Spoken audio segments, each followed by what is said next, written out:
Millennium Park, covering 24 acres directly east of the Loop in the heart of Chicago. It's an award-winning location for art, architecture, and design. Since 2004, Millennium Park has quickly become an iconic symbol of the city recognized the world over. Millennium Park is evolving as a masterpiece of urban infrastructure. It has steadily grown in value during conceptualization, design, and construction stages of development.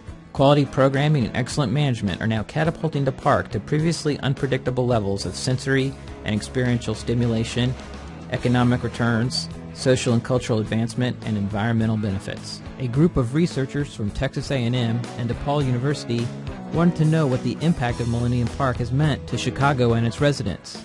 In the past, real estate value has been measured by a spreadsheet or the financial value that it benefits, and that's a critical element. But there's a more holistic value that is generated through investments in urban areas. We have recently begun to talk more broadly about the return to the community and to the stakeholders in the community. Dennis's book talks about social and cultural and sensory as well as environmental concerns, and so his notion of incorporating all of those becomes a part of the quadruple bottom line. The principles of the book are to apply metrics to the value of good design, and I've always had the desire to research Millennium Park at a much more detailed level. Dr. Cannon was very interested in a combined joint effort between DePaul and Texas A&M to conduct the research. Well, Dennis wanted to bring up two Texas A&M students, and we thought it might make sense for us to pair those with two of our DePaul students. Each student researcher was given responsibility for one of the four facets of the quadruple bottom line and asked to study Millennium Park's value to the city of Chicago. So Millennium Park generates social and cultural value, environmental value, economic value, and sensory value. The big question is, how do you measure that? That's what this research is about.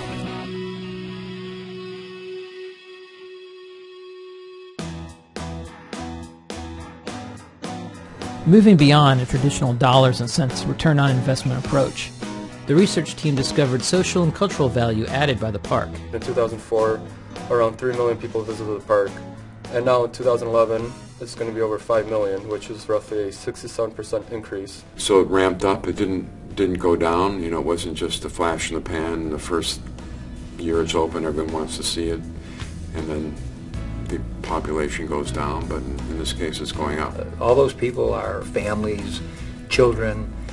You know, it's a neighborhood, and as a residential developer, I have to emphasize the importance of that. I mean, you want to feel like when you walk into the heritage or the legacy, you're going home.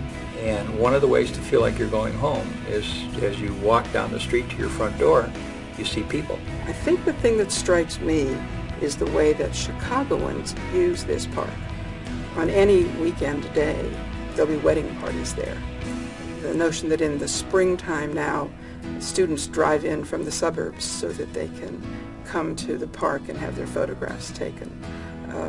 The way that on any summer afternoon, or really spring and fall, you find the children playing in the fountain. I don't think anybody really quite got that that impact was going to be felt for the community that lives here. The stories that we told had a lot to do with the economics of what it would do. It never did talk about it becoming the soul of the city or it bringing people together. That is something that I wish I'd known that it was going to do, but we didn't know that. This is not a traditional park. It is in some ways a major art installation. Certainly in Chicago there is no place that you can go free and get the very best other than a place like Millennium Park. People come from all over the world to see Millennium Park and experience the art and architecture. So we get governments coming, kings, princes, and princesses are visiting from all over the world because they've heard about the park and they want to see it. I think it is a point of distinction that Chicago is providing the very best art and architecture and design the world has to offer free. I mean, there's concerts, different exhibits going on throughout the year. You know, in the summertime, there's other exhibits. In the winter, ice sculpture exhibits. So it's pretty amazing what events are held at the park. I mean, 610 public events, free events in 2011. I mean, that's a staggering number. Chicago is the only place in the world that has a classical orchestra playing in the park a full season free for all the people. The park strives to be inclusive of the community, not just along social and economic lines by providing free programming and cultural events, but also in accessibility. I think it's an obligation for architects to make sure that every aspect of the park is accessible, and to create what we consider universal accessibility. That means that if you're handicapped or you're able-bodied, the route you take to the park is the same route. There's not a special route for people with disabilities. And because of that, it's considered one of the most accessible parks in America, and the Paralyzed Veterans of America gave it a Barrier-Free America Award. It's an example that many civic leaders could learn from and are learning from. Despite the constant inflow of visitors, Millennium Park wants to be a good neighbor and does its part to reduce traffic and congestion. The McDonald Cycle Center is located on Randolph Street in the northeast corner of the park. It offers 300 parking spaces for bikes, 250 rental bikes, but it's important because it offers an alternative mode of transportation for commuters in the Chicagoland area, and it allows people to park their bikes somewhere and go to work. It's clear that Millennium Park has become a cultural hub of the city of Chicago and is providing an abundance of social and cultural value. But it is the greatest gift, I think, a city can give to its people. The next focus for the research team was environmental value. The team wanted to know how Millennium Park has contributed to a cleaner and healthier neighborhood. Green infrastructure and green space have a positive impact on urban environments. This site the park is on top of was a blight on Chicago. It had no vegetation, it was just a sea of cars. So the mayor, to his credit, decided that it was important to deal with this ugly landscape and create a new park. Millennium Park actually increased green space by 61%. This was through the addition of 550 trees, over 90,000 different plants, and 39 varieties. Due to the increase of trees on site, there are 427 pounds of air pollutants removed per year, and this amounts to over $1,000 of savings per year. In addition to providing Chicago residents with an abundant green space so close to the loop, the park's design utilized eco-friendly construction practices that minimized its carbon footprint. The North Exelon pavilions both received a LEED Silver rating, and the amount of energy savings they produce per year is worth over $2,300. They have photocells and they generate electricity that helps sustain the cost of electricity in the park. Millennium Park by title is a park, but actually it sits on top of a parking structure which qualifies it as a green roof, and it's actually one of the world's largest green roofs. It is estimated that through Millennium Park's green roof, over 70% of water accumulated on site stays on site, and the remaining 30% is filtered through that soil and is diverted into Chicago's river. We also included sustainable design in the sense that we have a landscape that the garden in particular doesn't need a lot of water. It's very little irrigation is required. They're drought tolerant, all perennial plants, so we don't have to go back every year and replace plants. They come back on their own. Lurie Garden also contributes to the environmental value of the park by providing visitors with an opportunity to interact with nature and learn about the local ecosystem. So Lurie Garden offers over 15 environmental education programs, and there's programs for parents, children, visitors, or just community members. They have a bees tour to learn about the bees on site. The Lurie Garden has over 160,000 plants on site, and it was surprising to find that 65% of them are native to North America or Illinois.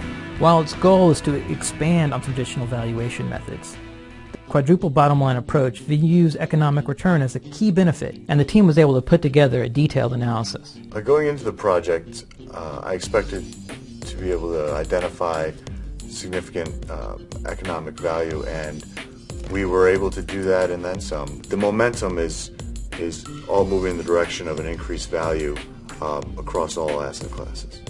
Apartment rents adjacent to the park, condo prices, retail rents, they've all significantly increased. The economics are much greater than anything we imagined. Chicago Center City had been moving north to Michigan Avenue, where the Tony restaurants and hotels were, and back in the Center Loop area was getting a little bit tired. It's hard to remember what that part of the city was like 7 years ago, but it's definitely had a significant change as far as the general livability of the area. There's been a 57% increase in residential units since 2005, and a population increase of about 71% since the year 2000. The population has increased significantly over the last 10 years. It's bringing people back into the city, empty nesters, young professionals. So if you want to think about strictly an economic return, you could think about the property taxes that are paid into the city and the county. I think the most straightforward way to look at the return to investors would probably be to look at the major residential towers that have been built. At least 10 condo projects, residential condo projects around the park, are attributing their success to the fact that Millennium Park is there. We're a view building. That's exactly what we call ourselves. We're a view building. We sell views. 78% of all the units in the building look at the park.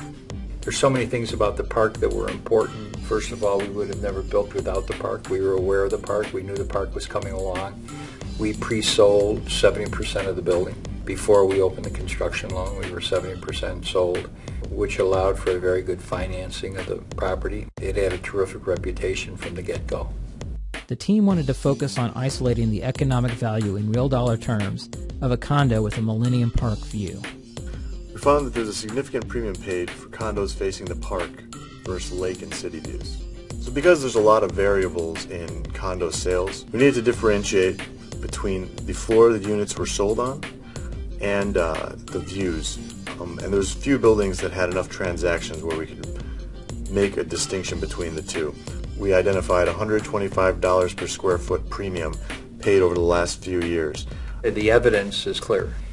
The park created value, the buildings made the park more attractive, the park makes the buildings more attractive, and everything builds, and it all works together. It's pretty clear of how significant of an economic impact Millennium Park has been, and it's been a clear return on investment for the city. The final component of the quadruple bottom line approach, sensory value, measures the effect Millennium Park has on the 5 human senses. But how do you measure a smell or apply value to a sound? Sensory value approach to research is by nature both quantitative and qualitative. Quantitative meaning we can measure number of music events held, visitors to the park for these music events, but at the same time sensory value is also qualitative. It's a matter of opinion. People value these iconic elements of architecture. 70% of sensory value is visual, so the world-class art and architecture have a huge impact on how the park is perceived and enjoyed by the general public. Within the park there are 4 iconic elements, all created by world-class architects and artists. You have Gary's BP Bridge and J. Pritzker Pavilion, and then you also have the Crown Fountain by Plinza, and then Cloud Gate by Kapoor. The value of Millennium Park would be diminished had the leaders and the visionaries for this project not brought these world-class artists and architects to the site. The story that we told to the community that stirred their blood was that we wanted to define Chicago to the world, and to do that we would bring the world's best artists and architects and designers to Chicago and define the city. And that set a tone, if you will, for the park, because when you go around to tell your story, everybody knows that that you're seeking something at a higher level. The iconic visual elements of Millennium Park clearly provide visitors with sensory value. But it's not only a feast for the eyes. There's also sound, all the concerts and the sights and sounds of all the public activities generate a very positive environment from the sound perspective. The Pritzker Pavilion houses the only sound system of its type in North America, so obviously a premium was placed on sound quality. It was designed to create the effect of being in an orchestra hall where you actually hear sound with reflection. Its trellis system and speakers located on the trellis provide the people in the back just as good of a sound experience as the people that might be up close in the permanent seating. From a smell perspective, the olfactory nerves are influenced in a positive way in Millennium Park. Adjacent to the park, there are 18 restaurants. Also, there are 2 restaurants in the park and 3, sometimes 4 food vendors. And all of these restaurant spaces add to the sense of smell you get from walking through the park or walking around the park. We did not want art that people couldn't touch. So the idea of interacting with the art, even though in some cases it costs us money because we have to clean the art more frequently, to be able to get in the art, whether you're handicapped or a kid, all that was important. The artists were selected on that basis. Whether it's Kapoor's Cloud Gate that you can touch, the water running from Crown Fountain that you can hear, the sound coming from the pavilion. These elements weren't done by accident. They were carefully planned and designed for by these world-class artists and architects. We did our best to report our findings in regards to sensory value, but if you haven't been, it's definitely a place you need to visit and experience for yourself. Quadruple net value is the holistic value that real estate generates in an urban environment. There's a great deal of interest in understanding the value of good design. And of course, Millennium Park is a great research example of how to measure the value of urban design. Millennium Park has evolved from a wonderful civic idea into being the soul of the city. The park's evolution continues on a grand scale, which generates new experiences and repeat visitation beyond original estimates. The phenomenology of the park and its holistic value continue to increase beyond predictions. Millennium Park is a reflection of Chicago's energy and vision for the future.